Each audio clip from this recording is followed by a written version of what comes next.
আক্ৰমণৰ জাফৰ এক্সপ্ৰেছ মুক্ত বৰ্তমান সময়ত এই বিষয়টোৱে প্ৰাধান্য পাইছে বিভিন্ন সংবাদ মাধ্যমত তাৰ পূৰ্বে ইয়াত কিমান কি হৈ আছে সেই কথাসমূহ জনোৱাৰ পূৰ্বে আমি জনাবলৈ বিচাৰিছো যে পাকিস্তানৰ তৰফৰ পৰা কোৱা হৈছে পাকিস্তানৰ যি স্বৰাজ ৰাজ্যমন্ত্ৰী তালাল চৌধুৰীয়ে তেওঁলোকৰ ফালৰ পৰা জনাইছে যে যিখিনি স্থানত সেই ৰেলখন হাইজেক হৈছিল সেই স্থানত মোবাইল নেটৱৰ্কে কাম কৰা নাই গতিকে যিসমূহ পাকিস্তান বা অন্যান্য ঠাইত সংবাদ মাধ্যম যোগে প্ৰচাৰিত হৈ আছে যিসমূহ ভিডিঅ হাইজেকৰ ভিডিঅ বা বিভিন্ন ধৰণৰ কথা বতৰা সেইবিলাক ভুৱা বুলি ক'বলৈ বিচাৰিছে পাকিস্তানৰ তৰফৰ পৰা সন্ত্ৰাসবাদী ৰম্যভূমি পাকিস্তানত এনে ধৰণৰ ঘটনা নতুন নহয় এয়া এই ধৰণৰ ঘটনা ঘটি থাকে আজি ৰেল হাইজেকৰ ঘটনা ঘটিছে এটো অলপ ডাঙৰ কিন্তু এনে ধৰণৰ ঘটনা ঘটি থকাটো নতুন কথা নহয়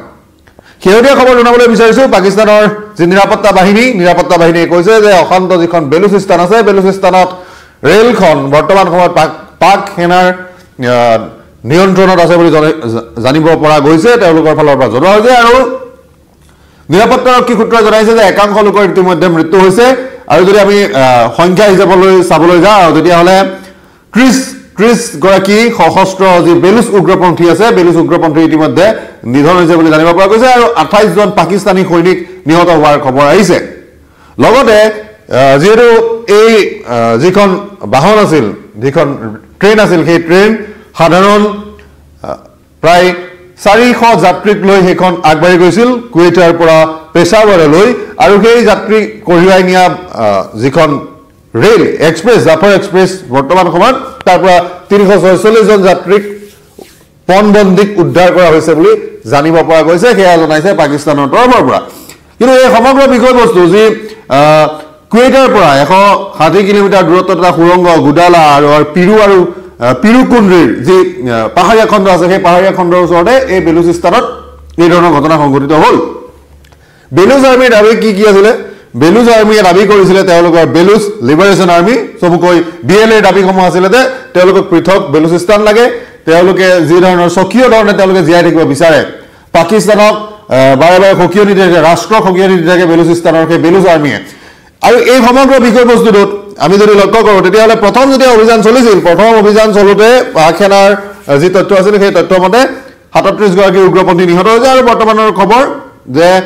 30 গৰাকী সশস্ত্ৰ বেলুচ আৰ্মি নিহত হৈছে আৰু প্ৰথম অভিযানৰ সময়ত পণবন্দী কৰি ৰখা 157 গৰাকীক মুকলি কৰি দিয়া হৈছিল বুলি জনাইছিল তাৰ পিছত বেলুচ লিবাৰেশ্যন আৰ্মিৰ কবজাত প্ৰায় শিশু মহিলা সহ 212 গৰাকী যাত্ৰী আছিল বুলি জানিব পৰা গৈছিল আৰু শেহতীয়া যি খবৰ আহিছে সেই শেহতীয়া খবৰ মতে যে 346 গৰাকী পণবন্দীক উদ্ধাৰ কৰা হৈছে পণবন্দীসকলক উদ্ধাৰ কৰা হৈছে আৰু যিটো উগ্ৰবাদী গ্ৰুপ সেই উগ্ৰবাদী গোটটো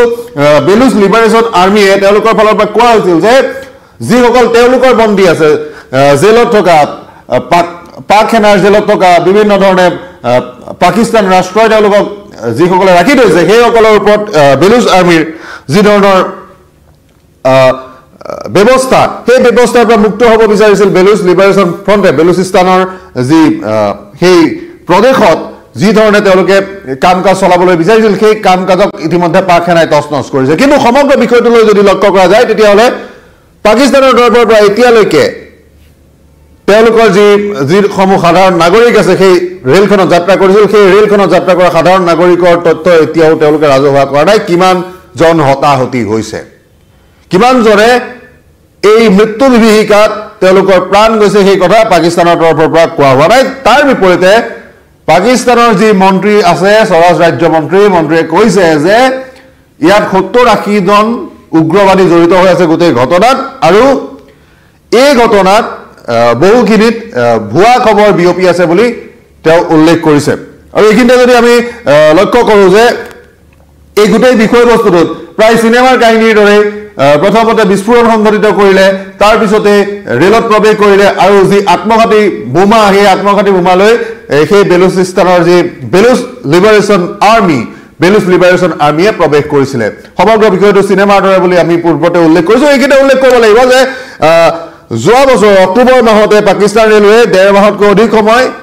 স্থগিত কৰা আছিল এই ৰেলপথটো কিন্তু তাৰ পিছতে যাত্ৰা আৰম্ভ হোৱাৰ পিছতে এমাহৰ পিছতে